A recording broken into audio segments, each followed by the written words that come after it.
ஆத்துமாதாயம். இந்த ஆத்துமாதாயத்தை பற்றி கடந்த 4 வாரங்களாய் பேசிட்டேன். ஆத்துமாதாயத்தின் நன்மை என்ன? இந்த ஆத்துமாதாயத்தை எப்படி செய்வது? 16 பகுதிகளுக்கு தொகுப்பு 16. ஆக இனி 16 பகுதிகள் எப்படி எப்படி ஸ்டெப் பை ஸ்டெப்பாக செய்வது, அப்படியோ பாடம் இருக்குது. ஆனால் ஆண்டவர் எனக்கு இந்த 16ஐயும் பேசாதன்னு சொன்னார். ஆண்டவர் சொன்னார், இன்றைக்கு நீ பேசு எப்படி ஆத்துமாதாயம் பண்ணலாம்ட்டு. அப்போ நான் கேட்டேன், இவ்வளோ நோட்ஸை நான் ஏன் டைம் ஸ்பெண்ட் பண்ணி எழுதினேன்? ஆண்டவர் சொன்னார், இல்லை, இன்றைக்கு நீ இந்த ஆத்துமாதாயத்தை பற்றி பேசிய பின்பு இவங்க இந்த ஆத்துமாக்களை ஆதாயம் பண்ணட்டும், 2 மாதம் விடு. இந்த 2 மாதத்தில் யார் யார் ஆத்துமாக்களை ஒருவர் 2 பேர் 3 பேர் 5 பேர் கொண்டுப்பான், அவங்கள மட்டும் வேற அவனுக்கு ஒரு டீமாக வச்சுக்கோ. அவங்கக்கிட்ட இந்த 16 தொகுப்பையும் தனித்தனியாக பேசு. ஒரு ஈவினிங் டைமில் மாதத்துக்கு ஒரு முறை அவங்கள ஒரு டீமாக்கி பேசு. அந்த ஆத்துமாக்களை கொண்டு வர அதில் சேரு.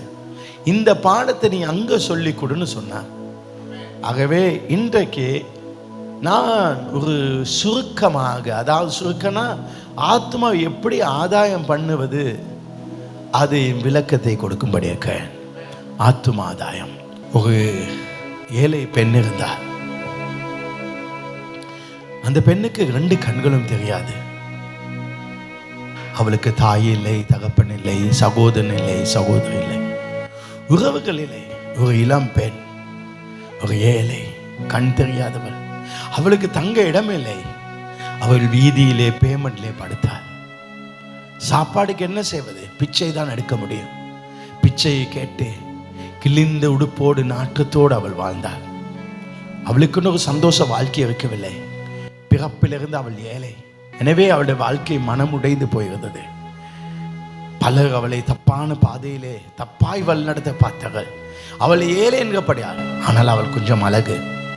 அவள் வாழ்க்கையில் எல்லாம் இழந்திருந்தாள். மிக கஷ்டப்பட்டாள். அவளுக்கு ஒரு இடத்துக்கு போவதோ அல்லது எதையாவது சம்பாதிப்பதோ அவளுக்கு முடியவில்லை. அவள் மிக பிச்சை எடுத்து கஷ்டத்திலே வாழ்ந்தாள். ஒரு நாள் இந்த ஏழை பெண் மேலே ஒரு வாலிபனுடைய கண் பட்டது. அவன் பார்த்தான், பாவம், இவ்வளோ கஷ்டப்படுகிறாளே, இவளுக்கு நான் ஏன் உதவி செய்யக்கூடாது என்று சொல்லி எப்படியோ கொஞ்சம் உணவுகளையும் சாப்பாடையும் கொஞ்சம் பணங்களையும் அவனால் முடிந்ததை கொடுத்தான். பின்பு ஒரு நாள் அவளுக்கு தங்குவதுக்கு ஒரு சின்ன ஒரு வீடு, அந்த வாடகைக்கு எடுத்து ஒரு ரூம் போல ஒரு அனெக்ஸ் மாதிரி ஒன்று எடுத்து இங்கே ஏன் ரோட்டில் இருக்க வேண்டும் கொடுத்தான். தினமும் சந்திக்க ஆரம்பித்தார்கள். அவர்கள் தினமும் சந்தித்தார்கள். தினமும் ஒவ்வொரு நாள் சந்தித்ததினாலே அவர்கள் மத்தியில் ஒரு அன்பு, ஒரு காதல், பாசம் உருவானது. 2 பேரும் ஒருவரை நேசிக்க ஆரம்பித்தார்கள். இந்த அன்பின் பாசத்தின் உச்சகட்டமாக ஒரு நாள் வாலிபன் அவன் மனமிட்டு சொன்னான், நான் உன்னை நேசிக்கிறேன், உன்னை காதலிக்கிறேன், நான் உன்னை திருமணம் செய்ய விரும்புகிறேன், நான் உன்னோடு சேர்ந்து வாழ விருப்பப்படுறேன். அவளுக்கு சொல்ல முடியாத சந்தோஷம். ஏழையாய் பிச்சைக்காரியாய் நான் வாழ்ந்தேன், எனக்கு இப்படிப்பட்ட ஒரு வாய்ப்பா, அழகான ஒரு வாலிபனாக இருக்கும் என்று சொல்லி கண் தெரியவில்லை, யார்கிட்ட தெரியவில்லை. அவள் மனம் ஏங்கியது. அவள் சொன்னால், நீ உண்மையிலே என்னை நேசிக்கிறாயா? நீ உண்மையிலே நேசிக்கிறாயா? ஆம், உண்மையை நேசிக்க.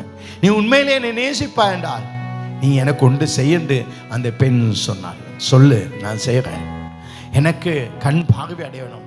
இந்த கண்களை பார்க்க முடியுமா? 2 கண்கள். பணம் கொடுத்து எடுக்க வேண்டும், சிகிச்சை செய்ய வேண்டும். மொத்தம் 50 லட்சம் தேவை.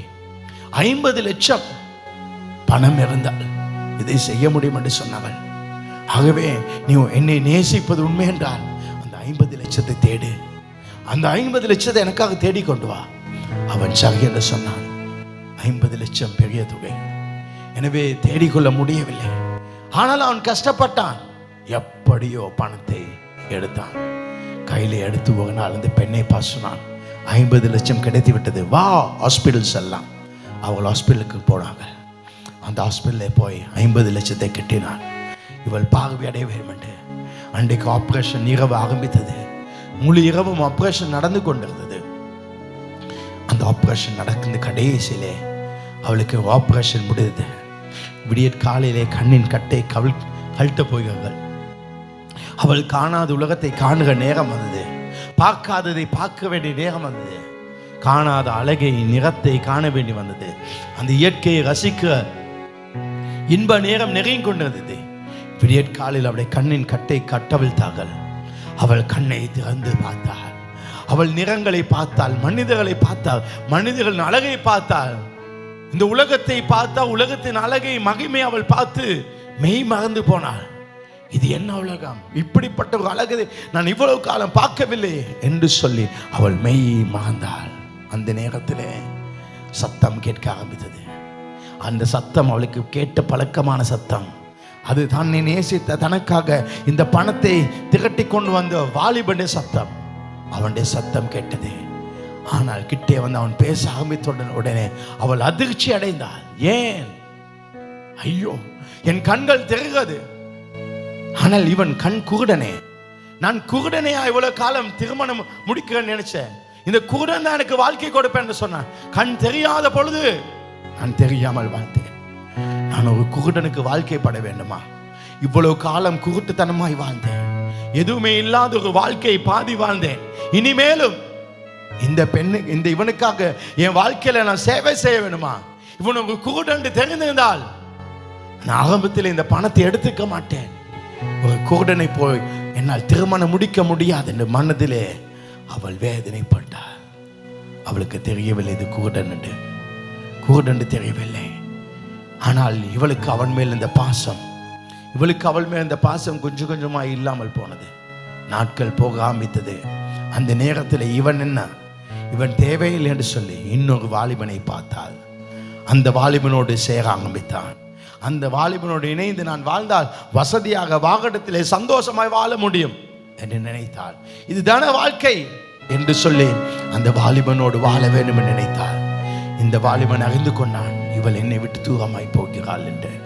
ஒரு நாள் 2 பேரும் சந்தித்து பேச வேண்டும் என்று அவள் முடிவெடுத்தாள். ஒரு நாள் உட்கார்ந்தார்கள். அவள் சொன்னாள், இதான் கடைசி நாள், உன்னை நான் பார்க்க கடைசி நாள். இனிமேல் என் முகத்துக்கு முன்னாக வந்திருக்காதே. நான் இத்தனை காலம் என் வாழ்க்கையை தொலைத்திருந்தேன். இனி நான் சந்தோஷமாய் வாழ வேண்டும். என் வாழ்க்கையை குறுக்கே வராதே, என்னை விட்டு போ, இது கடைசி நாளாக இருக்கட்டும். அவன் தாங்க முடியாமல் தான் குருடா இருந்தபடியால் சரி என்று சொல்லி போய்விட்டான். நாட்கள் கடந்தது. ஒரு நாள் கடிதம் எழுதினான். அவனால் முடிந்த விதத்தில் அந்த கடிதத்தை எழுதினான். அந்த கடிதத்தை எழுதி சொன்னான். அந்த கடிதத்தை போஸ்ட் பண்ணினான். அந்த கடிதம் அவள் கையிலே வந்து கிடைத்தது.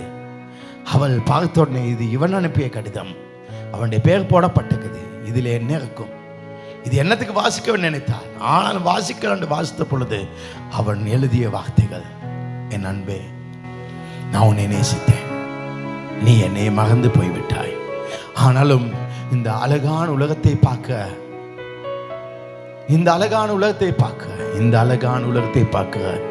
என்னுடைய 2 கண்களை மிக அழகாக பார்த்துக்கொள், நீ மிக அழகாக பார்த்துக்கொள். அப்பொழுதுதான் மனம் உடைந்தாள். ஐயோ, அவனுடைய 2 கண்களை கலட்டி தான் எனக்கு இதை வாங்கி கொடுத்திருக்கான். அவனுடைய கண்ணால் தான் நான் பார்க்கிறேன். இன்றைக்கு அவனுடைய கண்ணால் தான் இந்த சந்தோஷமா இருக்கிறேன் என்று சொல்லி அவள் மனமுடைய ஆரம்பித்தாள். அவளுடைய கண்கள் என்னை பார்வையடைய செய்தது, அழகை பார்க்க கொடுத்தது.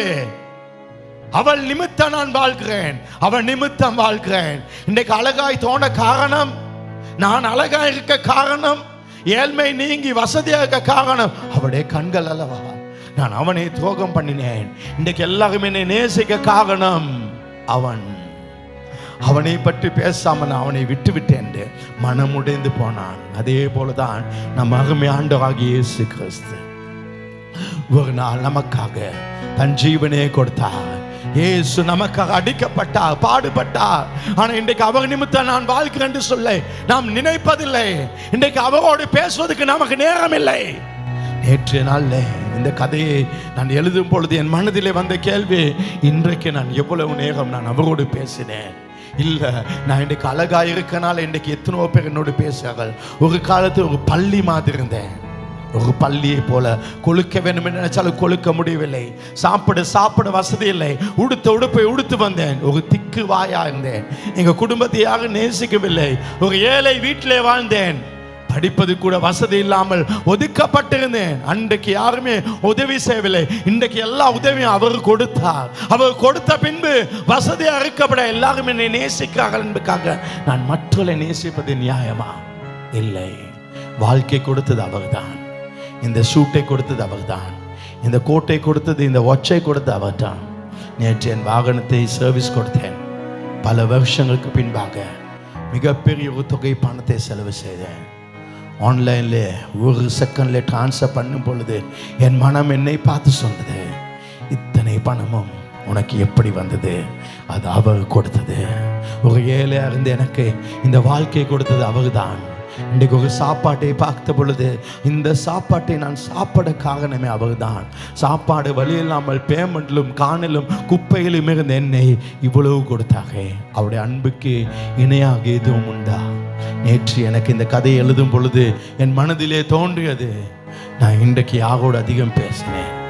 இன்றைக்கு நான் வசதியாய் அழகாய் இருக்கப்படியால் பலர் என்னை சூழலாம். ஆனால் ஒரு மதிப்பும் இல்லாமல் யாரால நேசிக்கப்படாத பொழுது என்னை நேசித்த ஒருவருக்காக, உன்னை நேசித்த ஒருவருக்காக அந்த அன்பை மறந்து விடாதே, அந்த அன்பை மறந்து விடாதே, அந்த அன்பை மறந்து விடாதே. இந்த வார்த்தைகள் என் இருதயத்தை தொட்டது. இந்த வார்த்தை என் மனசை தொட்டுச்சு. இந்த வார்த்தை என் உள்ளத்தை ஆழமாய் தொட்டுச்சு.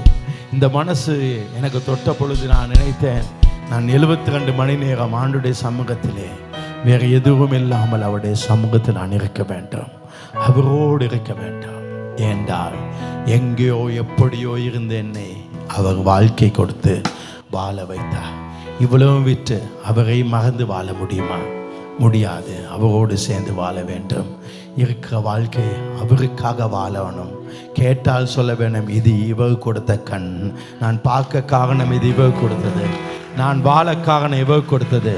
அவரை பற்றி சொல்ல நான் வாழப்பட வேணும். இது என் அழகோ என் படிப்போ பட்டமோ அல்ல, இது எல்லாமே அவர் கொடுத்தது.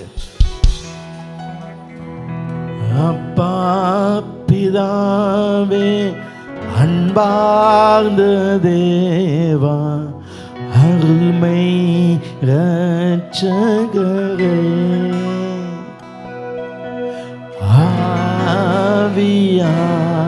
ஆவியானவரே, அப்பா பிதாவே, அன்பார்ந்த தேவா, அருமை இரட்சகரே,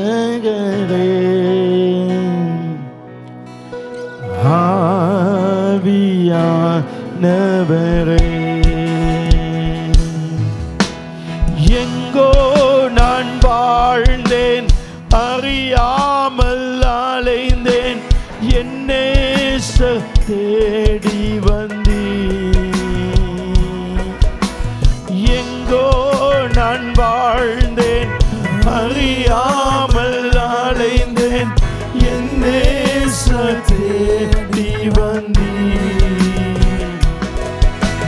நெஞ்சார அனைத்து முத்தங்கள் கொடுத்து நீழலாய்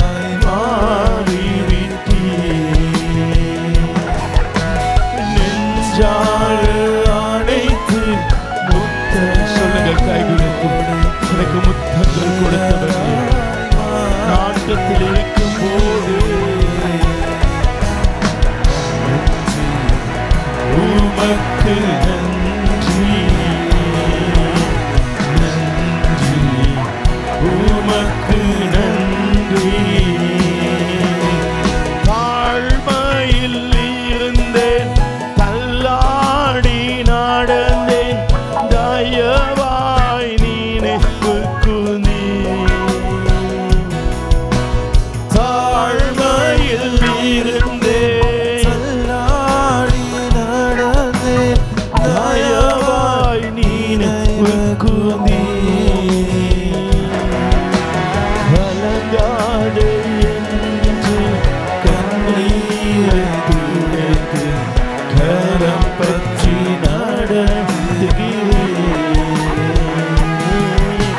கலங்காதே என்று கண்ணீர் கஷ்டத்தில் கூட கலங்காது சொன்னவர். பலர் இருக்கலாம், ஆனால் அன்றைக்கு நீர் மட்டுமே.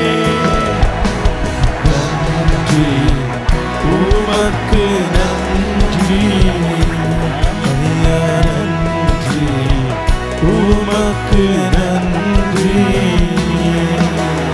உளையான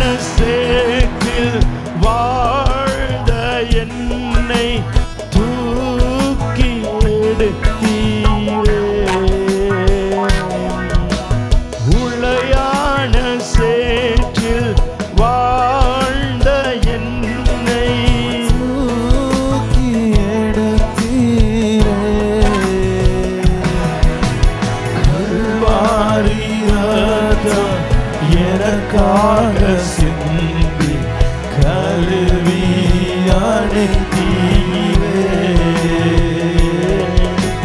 கல்வாரி ரத்தம் எனக்காக சிந்தி கழுவி அணைத்தீரே. நன்றி உமக்கு நன்றி, நன்றி உமக்கு நன்றி. பிதாவே, இந்த வாழ்க்கை நீர் கொடுத்தது. இன்றைக்கு பலர் நம்மை நேசித்தாலும் அன்றைக்கு யாரும் இருக்கவில்லை. அந்த நாற்றத்தில் இருக்கும் பொழுது எங்களுக்கு முத்தம் கொடுத்தவனே, அது என்றைக்கு மறக்காமல் இருக்க எங்களை அர்ப்பணிக்கும். இயேசுவின் நாமத்தில் பிதாவே, ஆமென். உட்காரலாம். அவருடைய அன்பு மாறவில்லை, இன்றைக்கு இருக்குது. ஆத்தும ஆதாயம். ஆத்தும ஆதாயம் என்றால் என்ன? ஆத்தும ஆதாயம் என்றால் வெறுமனே ஒருவிடம் இயேசுவை விசுவாசிக்கிறீர்களா, இயேசுவை விசுவாசிக்கிறீர்களா என்று கேட்பதல்ல. ஆத்தும ஆதாயம் என்றால் ஒரு மனிதன் இயேசுவை அறியாத நிலையிலிருந்து, ஒரு மனிதன் இயேசுவை அறியாத நிலையிலிருந்து இயேசு கிறிஸ்துவை அறிந்து அவர் இரட்சகராக ஏற்றுக்கொள்ள உதவி செய்வதுதான் ஆத்தும ஆதாயம். இயேசுவை அறியாதவனுக்கு இயேசுவை பற்றி சொல்லி இயேசுவை ஆண்டவராய் இரட்சகராய் ஏற்றுக்கொள்ள உதவி செய்வதுதான் ஆத்தும ஆதாயம். சுவிசேஷம். இந்த சுவிசேஷத்தை சொல்வது யார்? பலர் நினைப்பது சுவிசேஷம் சொல்வது பாஸ்டர், அது அவருடைய வேலை. சர்ச்சில் ஒரு இவாஞ்சலிஸ்ட் டீம் அவங்க தான் செய்வாங்க, இவாஞ்சலிஸ்ட் செய்வாங்க. இல்ல அவுட்ரீச் டீம். இனிமேல் ஒரு மினிஸ்ட்ரி, அவுட்ரீச் மினிஸ்ட்ரி. இந்த ஆத்துமாக்களை கொண்டு வரலை வைத்து ஒரு மினிஸ்ட்ரி நான் செய்வேன். அவங்கள வைத்து ஒரு மினிஸ்ட்ரி. நீங்க நினைக்கூட அவங்க தான் அதை செய்ய வேண்டும் என்று. ஆனால் வேதம் அப்படி சொல்லவில்லை. வேதம் சொல்லுது மத்தேயு 28ஆம் அதிகாரம் 19ஆம் வசனத்திலே, ஆகையால் நீங்கள் புறப்பட்டு போய் சகல ஜாதிகளும் சீசாக பிதா குமாரன் பரிசுத்த ஆவியின் நாமத்தினாலே அவளுக்கு ஞானஸ்தானம் கொடுத்து நான் உங்களுக்கு கட்டளையிட்ட யாவையும் அவர்கள் கை கொள்ளும்படி உபதேசம் பண்ணுங்க. நீங்க போங்க, போய் சொல்லுங்க. ஆகவே இயேசு சீசர் எடுத்து சொன்னார், நீங்க போய் இந்த சுவிசேஷத்தை பிரசங்க கட்டளையிட்டார். அதாவது சுவிசேஷ ஊழியம், சுவிசேஷம் பாஸ்டருடைய வேலை மட்டுமல்ல, அது நம் எல்லாருடைய வேலை. ஆமென். சுவிசேஷம் என்றால் இயேசு அறியாதவனுக்கு இயேசுவை பற்றி சொல்லி இயேசுவை ஏற்றுக்கொள்ள வைப்பது. இது யாருடைய வேலை? இது எல்லாருடைய வேலை. மூன்றாவது மிக முக்கியமானது, ஏன் ஒவ்வொரு விசுவாசியும் சுவிசேஷம் சொல்ல வேண்டும்? எதுக்காக நீங்க சுவிசேஷம் சொல்ல, எதுக்கு நான் சுவிசேஷம் சொல்ல வேண்டும்? இயேசுவை பற்றி ஏன் சுவிசேஷம் சொல்லணும்? அதுக்கு காரணங்கள் உண்டு. முதலாவது காரணம் இயேசுவின் பிரதான கட்டளை. அதுதான் அவருடைய கிரேட் கமாண்ட்மெண்ட். இது ஒரு சஜஷன். நீங்க செய்யலாம், இல்ல டைம் கிடைச்சா செய்யுங்க, இல்ல இது கட்டளை, இது செய்ய வேண்டும். எல்லாரும் இலங்கை தேசத்தில் டின் நம்பர் எடுக்க வேண்டும், வாகனத்தை ஓட்ட வேண்டும் என்றால் லைசன்ஸ் எடுக்கணும். இது கட்டளை. விரும்பினால் விரும்பாவிட்டால் கட்டளை. நீங்கள் இதை செய்யாவிட்டால் தேவ கட்டளை மீறுங்க. இது என கொடுக்கப்பட்ட ஒரு பிரதான கட்டளை. இது எங்களுக்கு கொடுக்கப்பட்ட கட்டளை. மாற்கு 16:15, பின்பு அவர் அவர்களை நோக்கி, நீங்கள் உலகமெங்கும் போய் சகல சிருஷ்டிக்கும் சுவிசேஷத்தை பிரசங்கிங்க. நீங்க செய்யுங்க. ரட்சிக்கப்பட்ட எல்லாரும் செய்யணும். நாங்க போய் சுவிசேஷம் சொல்லணும். ஏன் சுவிசேஷம் சொல்ல வேண்டும்? முதலாவது இது பிரதான கட்டளை. இரண்டாவது, மனிதனுக்கு சுவிசேஷம் தேவை. மனிதனுக்கு தேவை. இன்றைக்கு இது தேவையை நாங்கள் கொடுக்க வேண்டும். இந்த தேசத்தில் திடீரென்று ஒரு பிரச்சனை வந்தது. எல்லாரும் அழிகிறாங்க. ரத்தம் இல்லை. ரத்தம் இல்லாத பொழுது ரத்தம் கொடுக்க வேண்டும். இல்லாவிட்டு அவள் சாவார்கள். அது கொடுக்க வேண்டிய கட்டளை. அது தேவையான சந்தர்ப்பம். ரோமர் 3:23 எல்லாரும் பாவம் செய்து தேவ மகிமை அற்று போயிட்டாங்க. பாவத்தினாலே தேவ மகிமை இழந்திருக்காங்க. அப்ப தேவ மகிமை வர இந்த பாவம் நீங்க வேண்டும். பாவத்தை நீக்கக்கூடிய ஒரே நபர் இயேசு. எனவே இந்த இயேசுவை நான் சொல்ல வேண்டும். நான் சுவிசேஷம் சொல்ல காரணம் மனிதனுக்கு இப்ப தேவை. இதுதான் பதில். இந்த டெங்கு நீங்க இதுதான் பதில், அதை நாங்கள் கொடுக்க வேண்டும். ரோமர் 3:23 சொல்லுது, எல்லாரும் பாவம் செய்து தேவ மகிமை அற்றலாகி போய்விட்டார்கள். 24, இலவசமாய் அவருடைய கிருபையினாலே கிறிஸ்து இயேசுவுள்ள மீட்பை கொண்டு நீதிமானாக்கப்பட்டீங்க. எல்லாரும் தேவ மகிமை இல்லாம போயிட்டு, ஆனா உனக்கு இலவசமா கிடைச்சு, உனக்கு இலவசமா கிடைச்ச நீ சொல்ல வேண்டும். இது இப்ப இவனுக்கு தேவை, பக்கத்து வீட்டுக்கு சொல்லணும். அவன் தேவ மகிமை இல்லாமல் இருக்கான், அவனுடைய வாழ்க்கையில வெற்றி இல்லை, அது தேவை. எனவே ஏன் சுவிசேஷம் சொல்ல வேண்டும்? முதலாவது காரியம், ஒருவேளை அது அவன் பணக்காரனாக இருக்கலாம், ஒருவேளை அவனுக்கு படித்தவனாக இருக்கலாம், ஒருவேளை அவனுக்கு வியாதி இல்லாமல் இருக்கலாம், ஒரு நல்ல குடும்பத்தை சேர்ந்துக்கலாம், நல்ல மனிதனாய் தோன்றலாம். ஆனால் பாவத்திலிருந்து ஒரு மனிதனை மீட்க முடியும் இந்த ஒரே நபர், அது ஆண்டவராகிய இயேசு கிறிஸ்து மட்டுமே. அது நீங்க வேண்டும். இல்லாவிட்டால் இந்த மனிதன் தேவ மகிமை இழந்து இவன் மரித்து நரகம் செல்வான். ஒரு மனிதன் ஏன் சுவிசேஷம் சொல்ல வேண்டாம்? முதலாவது காரணம், இது பிரதான கட்டளை. இரண்டாவது, மனிதனுக்கு சுவிசேஷம் தேவை. மூன்றாவது, சுவிசேஷத்தை கேட்காமல் எப்படி விசுவாசிப்பார்? ஒருவனுக்கு இந்த நியூஸ் தெரியணும், பக்கத்து வீட்டுக்கு அந்த நியூஸ் தெரியணும், இதை செஞ்சா இது நடக்கும், இப்படித்தான் வெற்றி பெறலானா அதுக்காக தான் நாங்கள் சொல்ல வேணும். ஏனால் பைபிள் சொல்லுது, ரோமர் 10:14, அவர்கள் கேள்விப்படாதவரை எப்படி விசுவாசிப்பார்கள்? ஒருவனை கேள்விப்படணும், அவனுக்கு அது தெரியணுமே. இந்த இடத்துல போன அந்த மருந்து இருக்குன்னு, இதுதான் வழின்னு தெரியணும், இதுதான் சத்தியம்னு தெரியணும், அதை கேள்விப்பட வைக்கணும். ஆத்துமாதாயத்தின் மிகப்பெரிய உண்மை, ஒருவருக்கு இயேசுவை பற்றி தெரியவில்லை என்றால் அவரை பற்றி நாம் சொல்ல வேண்டும். நாம் சொல்லவில்லை என்றால் அவர்கள் எப்படி கேட்பார்கள்? இது எனக்கு தெரியும், நான் இன்றைக்கு மரித்தால் நான் பரலோகத்தில் இருப்பேன், இது எனக்கு தெரியும், இது அவளுக்கு தெரிந்து கொள்ள வேண்டும். ஏன் ஒவ்வொரு விசுவாசியும் சுவிசேஷம் சொல்ல வேண்டும்? முதலாவது, அது பிரதான கட்டளை. இரண்டாவது, மனிதனுக்கு சுவிசேஷம் தேவை. மூன்றாவது, சுவிசேஷத்தை கேட்காமல் எப்படி விசுவாசிப்பேன்? நான்காவது, நாம் சாட்சிகள். அப்போஸ்தலர் 1:8 சொல்லுது, பரிசுத்த ஆவி உங்களிடத்தில் வரும் பொழுது நீங்கள் பலன் அடைந்து எருசலேம், யூதேயா முழுவதிலும், சமாரிலும், பூமியின் கடைசி எனக்கு சாட்சி. நான் தான் சாட்சி. இப்ப ஒரு மனிதன் ஒருவனை கொலை செய்துட்டான், அந்த சாட்சியை நான் சொல்லாட்டி அந்த குடும்பத்துக்கு நியாயம் கிடைக்காது. நான் கண்ணால பார்த்துட்டேன், நான் மட்டும் தான் சாட்சி. எனக்கு இந்த மீட்பு இப்ப எனக்கு தெரியும் சந்தோஷம் என்னன்னு. இன்றைக்கு கூட எனக்கு மரணம் வந்தால் நான் பரலோகத்தில் இருப்ப எனக்கு தெரியும். நாம் அவருடைய சாட்சி. எங்க இருந்து எப்படி இருந்தோம், இன்னைக்கு இந்த நிலையில் இருக்க நான் சாட்சி. இந்த சாட்சியை நான் சொல்ல வேண்டும். இயேசு கிறிஸ்து சொல்லவில்லை, பரிசுத்த ஆவி உங்களிடத்தில் வரும்பொழுது நீங்கள் பலன் அடைந்து நீங்கள் பாஸ்டர்களாக இருப்பீர்கள், அப்படி சொல்லவே இல்லை. நீங்க பலன் அடைந்து நீங்க எல்லாரும் சிங்காசா மாறுவீங்க, சொல்லவே இல்லை. பலன் விசுவாசி இல்லை, நீங்க சாட்சி. இயேசு ஜீவிக்கா, அவர் அற்புதம் செய்யா, அந்த சாட்சி. ஆமென். நாம் ஏன் சுவிசேஷம் சொல்ல வேண்டும்? முதலாவது பிரதான கட்டளை. இரண்டாவது, மனிதனுக்கு சுவிசேஷம் தேவை. மூன்றாவது, சுவிசேஷத்தை கேட்காமல் எப்படி விசுவாசிப்பேன்? நாம் சாட்சி. ஐந்தாவது, ரட்சிப்பின் மகிழ்ச்சியை பகணும். எனக்கு ஒரு சந்தோஷம் கிடைச்சுக்க, எனக்கு ஒரு சந்தோஷம் கிடைச்சுக்க, அதை நான் சொல்லணும். ஒரு கிட்னி வருத்தத்தில் இருக்கவன், இல்லை ஹார்ட் பிரச்சனையில் இருக்கவன், இல்லை கேன்சரில் இருக்கவன், அவனுக்கு ஒரு டாக்டர்கிட்ட போகணும், ஒரு விட்டமின் ஒன்று தான் கொடுத்தாரு, சுகமாயிட்டு, அவனுக்கு பெரிய விடுதலை. அப்படி இருக்கிற நேரத்தில் இன்னொருத்தன் சொல்கிறான், எனக்கு இந்த கிட்னி வருத்தத்தில் இந்த கிட்னியை வெட்டிடுவாங்க, இப்படி சொல்லுவாங்க. ஒரு பெரிய ஆப்ரேஷன், இந்த ஆட்டை ரெண்டாவது அந்த இருதயத்தை பிறந்த ஆட்டை வெளியில் எடுப்பானா?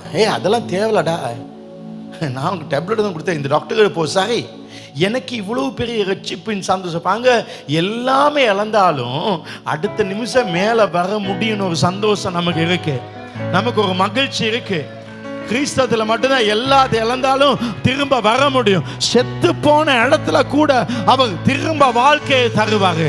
நீ 10 வருஷம் சம்பாதிச்சு எல்லாத்தையும் மொத்தமா இழந்தாலும் திரும்ப 10 வருஷம் தேவையில்ல, நான் உனக்கு திரும்ப அதை தருவேன்னு சொன்னவர் அவர். இதை தெரிஞ்சு நான் சொல்லாம இருக்க முடியாது. இது எனக்கு கிடைச்ச ஒரு சாட்சி. விழுந்து போயிருக்கலாம், எல்லாம் இழந்து இருக்கலாம், ஆனா ஆண்டவர் அழைத்து வைப்பாரு. இந்த மகிழ்ச்சியை நாங்கள் சொல்ல வேண்டும். உட்கார்ந்து சங்கீதம் 107:1, கர்த்தரை துதியுங்கள், அவர் நல்லவர், அவர் கிருபை. நாங்க சொல்றோம், ஆண்டவர் நல்லவர் அப்பா, அவருடைய கிருபை என்றும் உள்ளதப்பா, ஆண்டவர் துதிங்க, அவரை போல நல்லவர் இல்லை, அவருடைய அன்பு மாறாது. இதெல்லாம் சொல்றோம். யார் சொல்றா? 2ஆம் வசனம் பாங்க, கர்த்தரால் சத்ருவின் கைக்கு நீங்களாக்கி மீட்கப்பட்டவங்க. அடுத்த வசனம், மீட்கப்பட்டு கிழக்கிலும் மேற்கிலும் வடக்கிலும் தெற்கிலும் பல தேசங்களும் இருந்து சேர்க்கப்பட்டவள். அப்படி சொல்ல கடவுள். கர்த்தர் நல்ல சொல்ல கடவுள். உன் வாழ்க்கையில் அவர் செஞ்ச நன்மை அதை நீ சொல்ல வேண்டாம். நீ சொல்ல வேண்டாம். நீ ரட்சிக்கப்பட்ட அந்த நல்ல செய்தியை நீங்கள் மற்றொரு சொல்லணும். அப்படி என்றால் 5 காரியங்கள் ஏன் நாம் சொல்ல வேண்டும். முதலாவது, இயேசுவின் பிரதான கட்டளை. 2வது, சுவிசேஷம் தேவை. இப்போ இயேசு தான் வழி, அதை சொல்ல வேண்டும். 3வது, சுவிசேஷத்தை எப்படி விசுவாசிப்பார் நாங்கள் சொல்லாவிட்டு நாம சாட்சி. ரட்சிப்பின் மகிழ்ச்சி எனக்கு கிடைச்சிக்கு, அதை சொல்ல வேண்டாம். அடுத்த தலைப்பு, சரிபாச நாங்கள் சொல்லணும். இந்த 5 காரணத்தால் சொல்லணும். எப்படி இது எளிமையாய் சொல்வது? சுவிசேஷம் சொல்வது என்பது அவசரமாக 4 வசனங்களை சொல்லிவிட்டு போவதல்ல. ஒரு மனிதனை மதித்து அவனுடைய வாழ்க்கையை புரிந்து கொஞ்சம் டைம் ஸ்பெண்ட் பண்ணி சரியான முறையில் கிறிஸ்துவை அறிமுகப்படுத்த வேண்டும். அதுதான் மிக முக்கியம். அப்ப எப்படி சுவிசேஷம் சொல்வது? முதல் படி, உறவை உருவாக்குங்கள். முதலாவது என்ன செய்யுங்க? ஒரு உறவு. ஆய், எல்லாம் சொல்லுங்க ஆயின்னு. பக்கத்து வீட்டுக்கு என்ன சொல்லுங்க? ஆய். அதான் ஸ்டார்டிங். கொஞ்சம் சிரிங்க. சிரிப்பு வந்து ஒரு உறவை ஸ்டார்ட் பண்ணும். சிரிப்பு தான் ஸ்டார்ட். இது ஒரு உறவை ஸ்டார்ட் பண்ணுங்க. சும்மா ரோட்ல வந்து இங்க வா அப்படி ஸ்டார்ட் பண்ண முடியாது. ஒரு ரிலேஷன்ஷிப்பை முதல்ல செய்யணும். நம்முடைய உறவை ஸ்டார்ட் பண்ணணும். இயேசு ஒரு கிணறு கிட்ட போனாரு. அங்கே உட்கார்ந்து இருந்தாரு. ஒரு சமாரிய பெண் வந்தோடனே, உனக்கு தெரியுமா தேவன் தான் உண்மையான தேவன், தேவன் ஆவியாக்க அவை தொழுது கொள்ள, ஆவியோட உண்மையோ அந்த வசனம் இருக்கு, நீ தொழுது கொள்ளணும் அப்படி சொன்னாரா? இல்லை. ஆய், கொஞ்சம் தண்ணி கொஞ்சம் கிடைக்குமா? என்ன கிடைக்குமா? தண்ணி. எல்லாம் தோத்து போய் வந்திருக்காங்க. வந்து படகுல இருந்து வந்தாங்க. பேதுவை பார்த்து, உனக்கு தெரியுமா ஜீவனுள்ள தேவனை தெரியுமா, அவரை நீ கும்பிடாதனால தான் உனக்கு தோல்வி சொன்னாரா? பிள்ளைகளை சாப்பிட ஏதாவது இருக்குதான்னு கேட்டாங்க. முதல்ல அதுதான் கேட்டாங்க. நாங்களும் உடனே உங்களுக்கு ஜீசஸ் தெரியுமா என்ன தொடங்க தேவையில்லை. எப்படி இருக்கீங்க? எவ்வளோ காலம் இந்த பகுதியில் இருக்கீங்க? எவ்வளோ காலம் இந்த ஜாப்பை செய்வீங்க? ஒரு ஆட்டோவில் போய் கொண்டு வந்தா ரொம்ப காலம் ஆட்டோ ஓட்டுக்கீங்களா? இல்லை லாபம் இருக்குதா? உங்கள் வீடு எங்கே இருக்கு? அதுதான் ஒரு ஸ்டார்டிங். ஒரே நாள் சொல்ல வேண்டியதில்லை. முதல் படி உறவை ஆயத்தம் பண்ணுங்க. Relationship opens the door for the gospel. தமிழில் அதை டைப் பண்ணுங்க. உறவுகள் சுவிசேஷத்தை பகிர்வதற்கான வாய்ப்பை ஏற்படுத்தும், கதவை திறக்கும். எது? ஆய். என்னது? ஆய். போகிற நேரத்தில் பாய். அந்த பாய் போதும். எப்படி? 2வது படி, சுவிசேஷத்தை எப்படி சொல்வது? தலைப்பு, சுவிசேஷத்தை எப்படி சொல்லலாம், ஆத்துமல ஆதாயம் பண்ணுவது எப்படி? 9 படிகள். முதலாவது உறவை ஏற்படுத்துங்க. 2வது அவர்களின் கதையை கேளுங்க. கொஞ்சம் மரியாதை கொடுங்க. மரியாதை கொடுத்து அவங்களோட பேசுங்க. முதல்ல கேளுங்க, பிறகு சொல்லுங்க. முதல்ல கேளுங்க, பிறகு சொல்லுங்க. உங்க குடும்பம் எப்படி? அவன் கதையா சொல்லுவான், கேட்க படிங்க. சுவிசேஷத்தில் கேளுங்க. அவங்க பிரச்சனைலாம் சொல்லுவாங்க, கேளுங்க. அவங்களோட பயத்தை பற்றி சொல்லுவாங்க, அவங்களோட கவலையை பற்றி சொல்லுவாங்க, அவங்களோட தோல்வியை பேசுவாங்க, அவங்களோட தனிமையை பேசுவாங்க, அவங்களோட எதிர்காலத்தை பேசுவாங்க, எல்லாம் சொல்லுவாங்க. கேளுங்க, கேட்டுக்கொண்டேங்க. அமெரிக்காவில் நிறைய டாக்டர்ஸ் இருக்காங்க. அப்படி இருந்தாலும் ஒரு சின்ன ஒரு தீவில் இருக்க ஒரு டாக்டர் ஃப்ளைட் எடுத்து போவாங்க அமெரிக்காவுக்கு. அந்த டாக்டருக்காக பயங்கர க்ரௌட். ஒரு வாரத்தில் 4 தரம் ஃப்ளைட் எடுத்து போனால் அங்கே அப்படி நிறைய பேர் எல்லாரும் சுகமாகறாங்க. அப்போ எல்லாருக்கும் ஆச்சு, அமெரிக்காவில் இருக்க பெரிய டாக்டர்ஸுக்கே இவ்வளோ க்ரௌட் இல்லை, இவருக்கு க்ரௌட். அப்போ அமெரிக்காவில் அப்படி பணம் கொடுத்து வந்து வயசானவங்க எல்லாம் இருப்பாங்க கியூவில், அவ்வளோ க்ரௌட். அவங்ககிட்ட கேட்டாங்க, அப்படி உனக்கிட்ட என்னடா ஸ்பெஷல்? அப்போ அவர் சொன்னார், நான் டைமுக்கு போயிடுவேன். உலகத்தை டாக்டர்ஸ்மா டைமுக்கு வர மாட்டான், டைமுக்கு வந்தோணும். போய் உட்காந்து என்னம்மான்னு கேட்பேன், கதையா சொல்லுங்க. நானும் நல்லா கேட்பேன். நான் ஃபோனை நோண்டி கொடுக்க மாட்டேன், நான் எழுத மாட்டேன். இன்னைக்கு டாக்டர் மாதிரி கேட்க முடியாது. சரி ரைட், ஓகே ரைட், டக்குன்னு எழுதி கொடுத்துவாங்க. அந்த மனுஷன் வீட்டில் பிளான் பண்ணி வருமா, டாக்டருக்கு இதை சொல்லணும் அதை சொல்லணும், இப்படி இருக்கு இது இருக்கு எனக்கு இது. எங்க அம்மா அப்படிதான், இதை சொல்லணும் அதை சொல்லணும் வரும். ஆனால் டாக்டர்மா கேட்பாங்களா? இவன் கதெல்லாம் சொல்லணுத்துல அவனுடைய ப்ரெஷர் டிப்ரெஷர் எல்லாத்தையும் சொல்லிடுவான். சொன்னோன்னே இவர் நான் சொல்லணும் ஒரு மருந்தும் கொடுக்க மாட்டேன், 2 சின்ன விட்டமின்களை மட்டும் எழுதி கொடுத்துவேன். பார்த்தா சுகமாயிட்டு. ஏன்னா டாக்டருக்கு எல்லாம் சொல்லிட்டு இருந்தேன்னா நம்ம கேட்கறதே அவனுக்கு சுகம். இன்னைக்கு கேட்கறதுக்கு மனுஷன் இல்லை. இன்னைக்கு குடும்பத்தில் பாங்க அம்மம்மா ஏன் டிப்ரெஷனில் இருக்காங்க, அம்மம்மாட்ட பாங்க மண்டை வெடிச்சிடும், அம்மம்மாவுக்கு ப்ரெஷரும் இதெல்லாம் வந்து வெடிக்கிற மாதிரி இருக்கும். ஏன்? பிள்ளைகள் கேட்குற நிலைமை இல்லை. பிள்ளைகள் எப்பயும் நோண்டிக்கொண்டே கிடக்குங்க, பிள்ளைகள் எப்பயும் பிஸியாக இருக்கும். இன்றைக்கி பிள்ளைகள் நம்மோட பேச டைம் இல்லை. ஒரு கால் எடுங்க, அம்மா ஒரு கால் எடுத்தா சரி சரி சரி சரி சரி. அவங்கெல்லாம் இல்லாமல் போனோன்னு தான் அந்த அருமை விளங்கும். எங்களுக்கு சொத்தோ சுகமோ தேவையில்லை அவங்கக்கிட்ட. ஏன்னா அவங்க கொடுத்த சொத்தே பெருசு, எங்களை வாழ வச்சதே பெருசு. மனுஷங்களுக்கு தேவை கொஞ்சம் உட்காந்து பேசி கேட்பதான். எனவே தான் செவ்வாய்க்கெல்லாம் அப்பாயின்மெண்ட் வச்சுருக்கேன். வா பேசு, உன் கஷ்டத்தை பேசு, உண்மையை பேசு, நியாயத்தை பேசு. உங்கள் அம்மாவோட ப்ரெஷர் குறையும், அம்மாவோட சுகம் வரும். நீ கொடுக்குற மருந்துல இல்லை, கொஞ்சம் நேரம் உட்காந்து ஃபோனெல்லாம் எங்கேயாவது மூலையில் வச்சு சொல்லுறதை கேளு. நீ ஃபுல்லாக கேட்டு முடி, அதுக்கு பிறகு உனக்கு சொல்லுறதுக்கு ஒன்றும் இல்லை.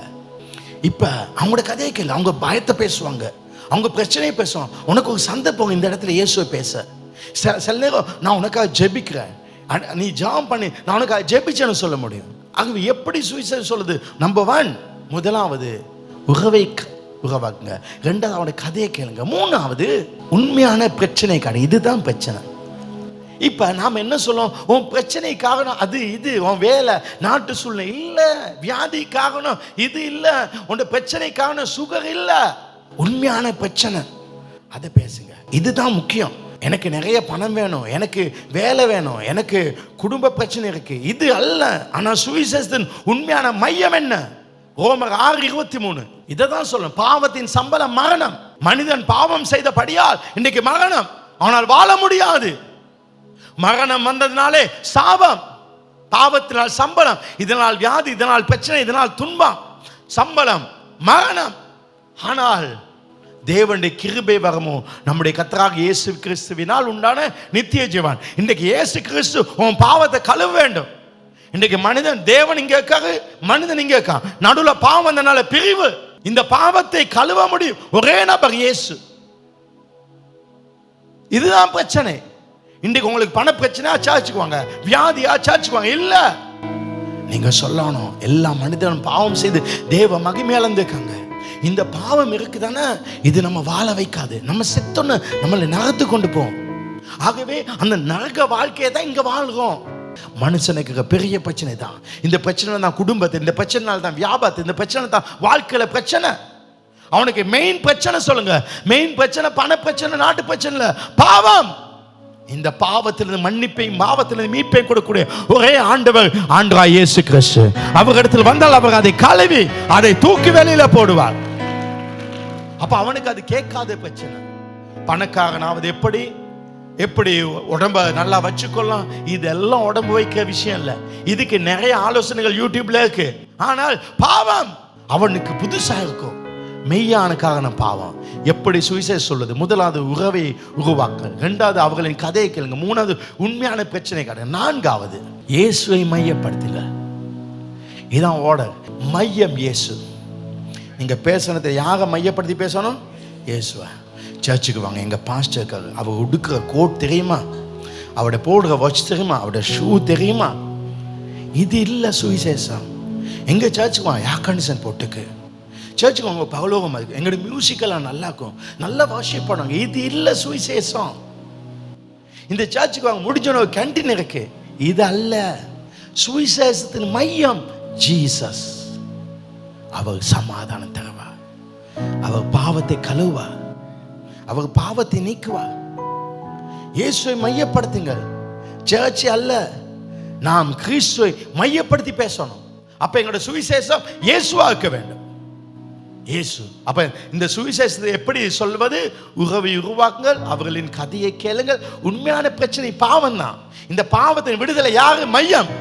ஜீசஸ் மையம். அப்போ ஜீசஸை மையப்படுத்தி எப்படி பேசுவது? இந்த 4வது பாயிண்டோட கொஞ்சம் பிரேக் ஒன்று எடுப்போம். 5வது பக்கம் முதல்ல இந்த இயேசுவை மையப்படுத்தி எப்படி பேசுவது, இயேசுவை மையப்படுத்தி எப்படி நாங்கள் பேசுவது. முதல் படி மனிதன் பாவி. இயேசுவை மையப்படுத்தி இப்போ 4வது பாயிண்ட்ல மனிதன் பாவி. எல்லா மனிதர்களும் பாவம் செய்திருக்காங்க. மனிதன் பாவத்தில் இருக்கான். அவனுக்கு ஒரு மீட்பு தேவை. அதை முதல் பேசுங்க. இதுக்குரிய பாயிண்ட்ஸ் எல்லாம் சேர்த்து உங்களுக்கு தருவேன். மனிதன் பாவம் செஞ்சுக்கான். இந்த பாவம் உள்ள மனிதன் வாழ மாட்டான். பாவம் செய்த ஆத்மா சாகும். பாவத்தில் மீட்பு இல்லை. மனிதன் பாவி என்றப்படால் 2வது பாவத்தின் விளைவு மரணம். இதனால தான் பிரேக் அடிபடுதில்லை, இதனால தான் பெட்ரோல் விலை இல்லை, இதனால தான் பண பிரச்சனை, இதனால தான் சந்தோஷம் இல்லை, இதனால தான் இழப்பு, இதனால தான் தோல்வி. இந்த பாவத்தினால தான் நிம்மதி இல்லை. இயேசு கிறிஸ்து இல்லாதபடியால் தான் இந்த பாவத்தின் நிமித்தம் பாவத்தின் ஆசையிலிருந்து வெளியே வர முடியவில்லை. ஆகவே இயேசுவை மையப்படுத்தி எப்படி பேசுறது? முதல் மனிதன் பாவி, பாவத்தினால தான் இந்த பிரச்சனை. 3வது தேவனுடைய அன்பு. ஆனால் மனிதன் இவ்வளவு கஷ்டப்படுறானே, அந்த பெண் கஷ்டப்படுறது அவனால் பார்க்க முடியவில்லை. அந்த பெண் கஷ்டப்படுறதை பார்க்க முடியலை. ஆண்டவன் நேசிக்கா. நம்ம தாய் தகப்பன் உறவுகள் எல்லாரும் மறந்தாலும் இவன் இப்படியே அழிய வேண்டும் என்று அவர் நினைக்கவில்லை. படைத்தவர் மனிதன் வாழ வேண்டும் என்று நினைத்தார். தேவன் அன்பை பற்றி பேசுகிறீர்கள். நான் தேவன் அன்பை பற்றி ஒரு 12 பாயிண்ட்ஸ் நான் இதிலே போட்டு தருவேன். தேவன் எவ்வளவாய் நேசித்தார். அவருடைய அன்பு எவ்வளவு எங்களை தொடும். அவருடைய அன்பு அவர் நேசித்தார். இதனாலே 4வது இயேசு கிறிஸ்து நமக்காக பூமிக்கு வந்தார். அவரை சாக கொடுத்தார். அந்த தகப்பன் எப்படி ட்ரெயின் வரும் பொழுது அந்த அன்பை காட்டினாகோ, என் மகன் செத்தாலும் பரவாயில்லை, மனிதர்கள் எங்களை நேசித்து தன் மகனை மறிக்க கொடுத்தார். இந்த இயேசுவின் சிலுவைக்கு அவர் போக்காகணும். என் தரித்திரம் நீங்க, என் பாவத்தினால் வர சாபம் நீங்க, என் வியாதி அல்ல, என் பாவம் நீங்கும் பொழுது என் வியாதி சுகமாகும். இதற்காக அவர் சிலுவிலை மறித்தார். அதோடு கிறிஸ்தவ முடியவில்லை. இந்த பூமியிலே நம் வாழ்க்கைக்காக மட்டும் அவர் வாழவில்லை. 5வது அவர் உயிரோடு எழும்பினார். அவர் உயிர்த்தெழுந்தார். இயேசு எழுந்தார். அவர் பரலோகம் போனார். அவர் இந்த பூமியில் நமக்கு பாவத்தின் விடுதலை மட்டும் கொடுக்கல, நாம் மரித்த பின்பு மறுபடியும் நாம் அவருடைய ராஜ்யத்தில் இருப்போம். அந்த ராஜ்யத்தை அவர் கொடுத்தார். அதை பேசுங்கள். 6வது மனிதன் அதை விசுவாசிக்க வேண்டும். விசுவாசிக்க. எனவே நீங்க ஆமா நான் பாவியா இருந்தேன், பாவத்தினால் சாபம் வந்துச்சு, தேவன் என்னை நேசிக்கிறது உண்மை, இயேசு கிறிஸ்து எனக்காக மரித்தார், இயேசு உயிரோடு எழுந்து பரலோகத்திற்கா இந்த இயேசுவை நான் விசுவாசித்தேன், பாவம் மன்னிப்பு கிடைச்சு என் வாழ்க்கை மீட்பு கிடைக்கும், இந்த பூமியில நல்ல வாழ்க்கை வந்து பரலோகம் வாழ முடியும் என்று விசுவாசிக்கிறேன். மனிதன் விசுவாசிக்க வேண்டும். அவனை விசுவாசிக்க வைக்க. 7வது கடைசி இயேசுவை ஏற்றுக்கொள்ள வேண்டும். அவனுக்கு இயேசுவை நீ நம்புறியா? அப்படின்னா உன் மனசு நம்பினா போதாது. நீதி உண்டாக இருதயத்தில் விசுவாசிக்கப்படும், ரட்சிப்பு வர நாவில் அறிக்கையிடப்படும். இருக்கிற இடம் அதை ஜிம்மாக்கலாம், ஏதாவது ரோடாக்கலாம், அந்த இடத்துல இயேசு ஏற்றுக்கொள்ள ஜெபம். பரலோகத்திற்கு பிதாவே, உம்மை என் தகப்பனாய் ஏற்றுக்கொள்ள. உம்முடைய அன்பு எவ்வளவு நல்லது. உம்முடைய மகன் எனக்கு கொடுத்து நீ எனக்காக மறைக்க வைத்து இயேசுவை இரட்சக ஆண்டவராய் ஏற்றுக்கொள்ள. உம்முடைய இரத்தத்தின் பாவங்களை கழுவும். உம்மை ஆண்டவராய் ஏற்றுக்கொள்கிறேன். பரிசுத்த ஆவியானவரை நீர் எனக்கு தந்திருக்க நன்றி. பரிசுத்த ஆவியை கூட இருந்து என்னை வழிநடத்தியாலும் என்னை தேவனுடைய ஆலயமாய் மாற்றும் என்று சொல்லுற அந்த ஜெபத்தை செய்ய வேண்டும். இந்த ஜெபத்தை அதோடு உங்களுக்கு போட்டு தருவேன். இந்த 7 காரியம் வைத்து நீங்கள் பேச வேண்டாம். மறுபடியும் நாங்கள் சுவிசேஷத்தை எப்படி சொல்வது? சுவிசேஷம் எப்படி சொல்வது? உறவை உருவாக்குங்கள், அவர்களின் கதையை கேளுங்கள், உண்மையான பிரச்சனை பாவம் சொல்லுங்கள், இயேசுவை மையப்படுத்துங்கள். அதில் தான் 7 பாயிண்ட் இருந்துச்சு. 5வது எப்படி இந்த சுவிசேஷம் சொல்வது? 5வது படி சுவிசேஷத்தை அவசரப்படுத்த வேண்டாம். 5 நிமிஷத்தில் சொல்லணும், 10 நிமிஷத்தில் சொல்லணும், இன்றைக்கே சொல்லி முடிக்கணும். இல்லை, டைம் எடுங்க. மெல்ல போம். எவ்வளோ நாள்? 4 மாதம் போம். 2000 பேரும் 4 மாதம் போனால் 4 மாதத்தில் இது 4000 மாறும். எடுங்க தீர்மானம். அப்போ அவசரப்படக்கூடாது. மெதுவாக நாம் செய்வோம். இது 5 நிமிஷத்தில் செய்ய ப்ரொஜெக்ட் அல்ல. இது சிலருக்கு 30 நிமிஷம் போகும், சிலருக்கு ஒரு நாள் போகும். சில நேரம் பல சந்திப்புகள், பல முறை சந்திக்கணும். இது ஒரு ப்ரொஜெக்ட் அல்ல. இது ஆத்துமா என்பது ஒரு வாழ்க்கை. அதை பொறுமையோடு செய்ய வேண்டும். டைம் எடுங்க. மெதுவாக பேசுவோம். டைமில் சரியாக வரும். ஆமென். 6வது, எப்படி சுவிசேஷம் சொல்வது? உறவை உருவாக்குங்கள், அவளின் கதையை கேளுங்க, உண்மையான பிரச்சனை காட்டுங்கள், இயேசுவை மையப்படுத்தி 7 காரியம். சுவிசேஷத்தை அவசரப்படுத்தலாம். கேள்விகள் கேளுங்க. இந்த கேள்விகள் மிக முக்கியமானது. இயேசு கிறிஸ்துவை பற்றி நீங்கள் என்ன நினைக்கிறீங்க? இப்போ நான் சொல்லலாம் எங்கேயோ ஒரு இடத்துல வர வேண்டியது. நான் சொல்லலை இந்த ஆர்டரில் வரணும். சும்மா கேளுங்க. செத்த எங்கடா போவீங்க? அவன் உங்களுக்கு கதை சொல்லுவான். இல்லைடா இப்படி ஒரு கதை, ஏன்டா இப்படி கதை கிடையாது. இல்லை எனக்கு நான் இப்படி ஒன்று தெரிஞ்சிருக்கிறேன், இயேசு இப்படி இப்படி இருக்க, அவர் இருந்தால் தான் நான் வாழ்க்கை. இந்த அன்னதானம் கொடுத்தெல்லாம் பகலோகம் போக முடியாதாண்டா. ஏன்டா? அப்படின்னா 2 லட்சம் 3 லட்சம் இருந்தால் எல்லாரும் பகலோகம் போய்க்கலாம் தானே. பிள்ளைகளுக்கு கொடுத்து வச்சுட்டு செத்துக்கலாம் தானே. ஒரு 10 மூட்டை அரிசி எடுத்து வச்சு பகலோகம் போய்க்கலாம் தானே. இதெல்லாம் சரிவராதாமே. உங்கள் வாழ்க்கையில் ஆண்டவர் இருக்க வேணும்னு விரும்புகிறீங்களா? கேள்வி கேளுங்க. ஒரு ஜெபம் பண்ணலாமன்னு கேளுங்க. இப்படிப்பட்ட கேள்விகள் மனிதன் இருதயத்தை திறக்கும். 7வது, சுவிசேஷத்தை எப்படி சொல்லுது? நம்பர் 1, உறவை ஏற்படுத்துங்கள், கதையை கேளுங்கள், உண்மையான பிரச்சனை காட்டுங்கள், இயேசுவை மையப்படுத்துங்கள். 7 பாயிண்ட். சுவிசேஷத்தை அவசரப்படுத்தாதீங்க, கேள்விகள் கேளுங்க, உங்கள் சாட்சியை சொல்லுங்க, உங்களுக்கு என்ன நினைச்சு சொல்லுங்க. அப்போ உங்கள் கதையை சொல்லுங்க. என்ன கதை? 3 கதை இருக்கு. 3 கதை இருக்கு. பிஃபோர் கிரைஸ்ட், இயேசுவை ஏற்றுக்கொள்ள பள்ளி மாதிரி இருந்தேன். உடுத்தோடு போவோம், ஸ்கூலுக்கு போவோம், கேட் கிட்ட இருப்போம், எல்லாரும் விளையாடுவாங்க. அம்மா வரமிட்டு பார்த்தோம். இந்த கஷ்டங்களுக்கு காரணம் என்னன்னு தெரியாது. எங்கள் அப்பா நல்லா சம்பாதிக்கலை, குடிக்க நினச்சேன். இல்லைடா, பிறகுதான் தெரிஞ்சு இதெல்லாம் பாவத்தினால தான் வந்துச்சுன்னு. இப்படி தான் வாழ்ந்து எங்கள் வாழ்க்கை இருந்துச்சு. வீட்டில் இருக்க போத்தல்கள் விற்றோம், பேப்பரெல்லாம் விற்றோம். கடைசியில் எங்களுக்கு ஒரு வாழ்க்கை வாழலை. ஆனால் திடீர்னு பிஃபோர் கிரைஸ்ட் 2வது என்கவுண்டர், இயேசுவை சந்தித்தது பேசுங்க. எத்தனோ முறை சாக இருந்த என்னை சாகாமல் வாழ வைத்து காண்டால் அது அவர் தான். அவர் போட்ட ஆசுவம் தான்.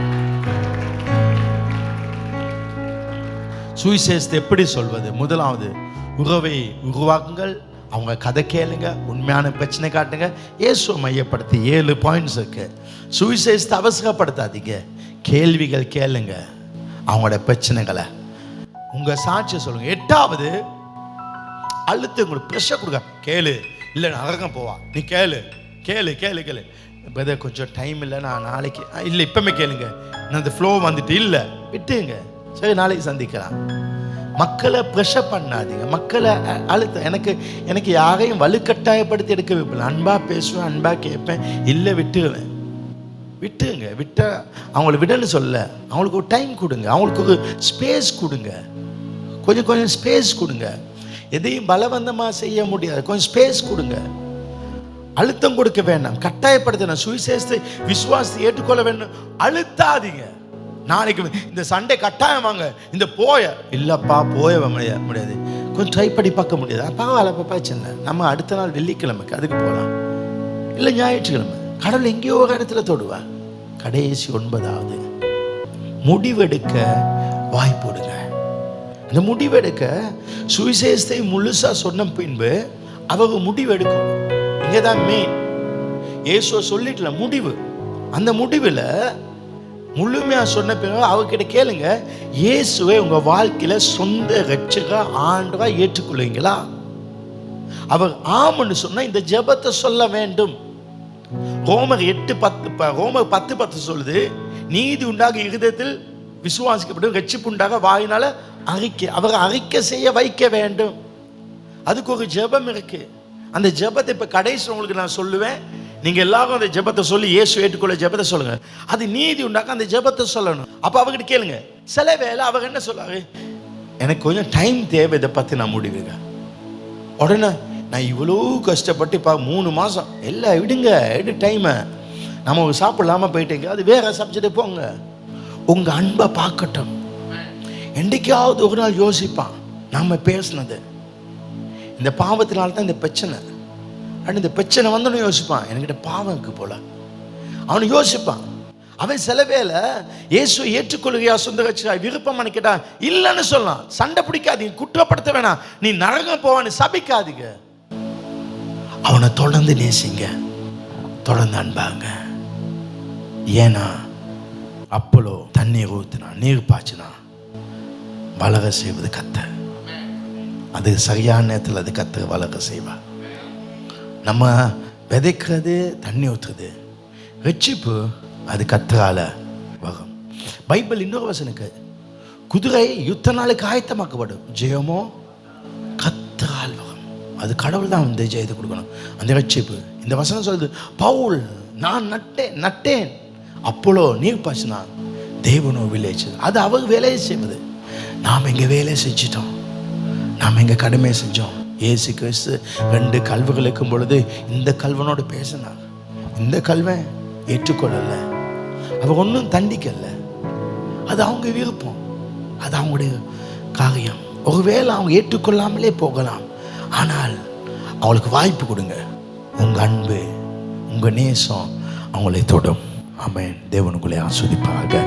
God bless you. எல்லாம் எழுந்திருப்போம். இயேசு கிறிஸ்துவை ஆண்டவராய் இரட்சகராய் நீங்கள் விசுவாசிக்கிறீங்கன்னா, நான் சொல்கிற இந்த ஜெபத்தை நீங்கள் எல்லாரும் சொல்லுங்கள். ஏன்னா ஒருவேளை இந்த ஜெபத்தை நீங்கள் சொல்லாமல் இருக்கலாம். ஒன்று இருதயத்தில் கையை வச்சு கொள்ளுங்க, அல்லது உங்கள் கையை உயர்த்தி இந்த ஜெபத்தை மிக முக்கியமாக சொல்லுங்கள். இந்த ஜெபம் உங்கள் இருதயத்தில் வர வேண்டாம், இது உள்ளத்தில் வரணும். உங்கள் இருதயத்தில் கையை வச்சு கொண்டு அல்லது கையை உயர்த்தி இந்த ஜெபத்தை சொல்லுங்கள். நான் சொல்வதை வெறும் வார்த்தையாக அல்ல, இது உங்கள் மனசுலேருந்து சொல்லுங்கள். பரலோக பிதாவே, உம்முடைய அன்பு மேலானது, நீர் என்னை நேசித்தபடியால் நன்றி. உம்முடைய அன்பை அறிந்து கொண்டேன். எனக்காக வேண்டி உம்முடைய சொந்த மகனை மறிக்கும்படி கொடுத்தே. இயேசுவே, உம்மை நான் என்னுடைய ஆண்டவராக இரட்சகராக ஏற்றுக்கொள்கிறேன். உம்மை விசுவாசிக்கிறேன். நீர் எனக்காக சிலுவையிலே பாடுகள் பட்டு மறித்து அடக்கம் பண்ணப்பட்டு உம்முடைய இரத்தத்தினால் எனக்கு பாவம் மன்னிப்புண்டு. என் பாவங்கள் இயேசுவின் இரத்தத்தினால் கழுவப்படட்டும். அதன் மூலம் என் சாபங்கள், என் வியாதிகள் நீங்குவதாக. இயேசுவின் காயங்களினாலே நான் சுகமாகிறேன். இயேசுவை என் ஆண்டவராக இரட்சகராக ஏற்றுக்கொள்கிறேன். இயேசுவே, நீர் மரித்தது மட்டுமல்ல, உயிரோடு எழுந்தீர். இன்று பரலோகத்தில் இருக்கிறேன். உம்முடைய மரணத்தின் மூலம் இந்த பூமியிலே எனக்கு வெற்றி கிடைத்தது. நீர் பரலோகம் போனது நிமித்தம் எனக்கு பரலோக வாழ்க்கையும் உண்டு. அதுவரை எனக்காக நீர் கொடுத்த பரிசுத்த ஆவியானவருக்கு நன்றி. பரிசுத்த ஆவியானவரே, என்னோடு இருப்பதற்காக நன்றி. என் சரீரம் தேவனுடைய ஆலயம். ஆவியானவரே, எனக்குள்ளே வாழ்ந்து என்னை வழி நடத்தும்.